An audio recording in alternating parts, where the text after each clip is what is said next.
সময়টা নবম শতাব্দী। স্থান মহান শহর বাগদাদ। সেই সময় বাগদাদ ছিল পৃথিবীর সবচেয়ে সমৃদ্ধ নগরী। জ্ঞান, ব্যবসা, পণ্ডিত আর আলোর শহর। সেই শহরের এক কোণে ছোট্ট একটি দোকান। দোকানটি কোনো বিশাল বাজারের মতো বড় ছিল না, কিন্তু দোকানের মালিকের নীতি ছিল বিশাল। তার নাম ওমাইর। লোকেরা বলতো, ওমাইরের দোকানে প্রতারণা নেই। ওমাইর হাসত আর বলতো, আমার ব্যবসার মালিক আমি নই, আল্লাহ। দোকানের ওপরে একটা বাক্য টাঙানো ছিল, সত্য বিক্রি করো, মিথ্যা নয়। একদিন শহরের ধনী ব্যবসায়ী আবুল হাসান উমাইরের দোকানে এলেন। ব্যবসায়ী বললেন, আমার ৩০০ ব্যাগ গম লাগবে, দাম যা চাইবে দেব। উমাইর শান্তভাবে বলল, গম আছে, কিন্তু এখনই বিক্রি করা যাবে না। এগুলো এখনো ভালোভাবে শুকায়নি।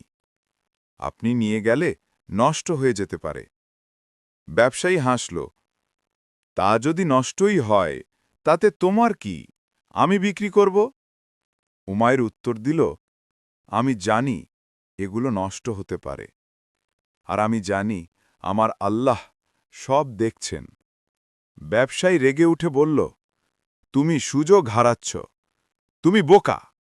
উমাইর হেসে বলল, বোকা সেই যে আজকের লাভের জন্য কালকের আখেরাত বিক্রি করে। ব্যবসায়ী রাগে চলে গেল। চারপাশের মানুষ বলল, এটা ব্যবসায়ী না, বোকা। কিন্তু উমাইর জানত, সততার পথ কখনো ভিড়ের পথ না। ২ সপ্তাহ পরে ভয়াবহ বন্যা হল। বাজারে গম ফুরিয়ে গেল, মূল্য ১০ গুণ বেড়ে গেল। লোকেরা দিশেহারা।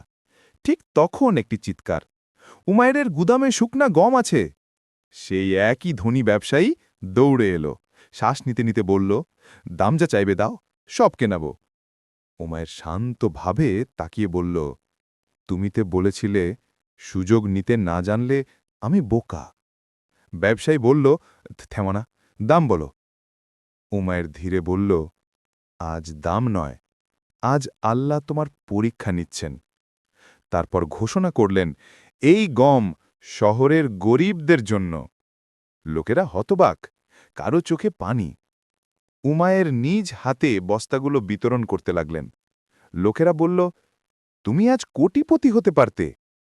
উমায়ের মৃদু হাসলেন, মানুষ যদি আমাকে ধনী বলে, লাভ নেই যদি আল্লাহ আমাকে বিশ্বাসী না বলেন। কিছুদিন পর উমাইরকে খলিফা হারুন আর রশিদ প্রাসাদে ডাকলেন।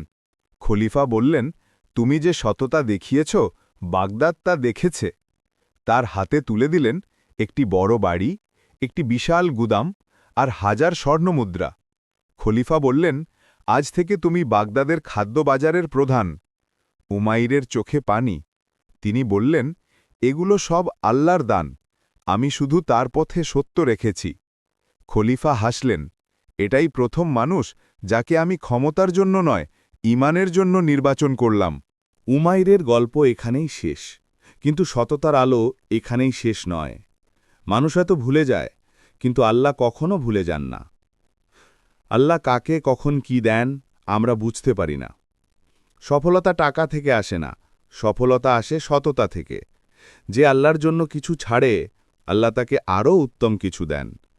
সততার মূল্য সঙ্গে সঙ্গে পাওয়া যায় না, কিন্তু যখন আসে, হিসাব ছাড়া আসে। ইতিহাস শুধু রাজাদের গল্পে লেখা হয় না, কখনো কখনো একজন সৎ মানুষের গল্পে লেখা হয় বিশ্বাস, সততা আর ঈমানের শক্তি।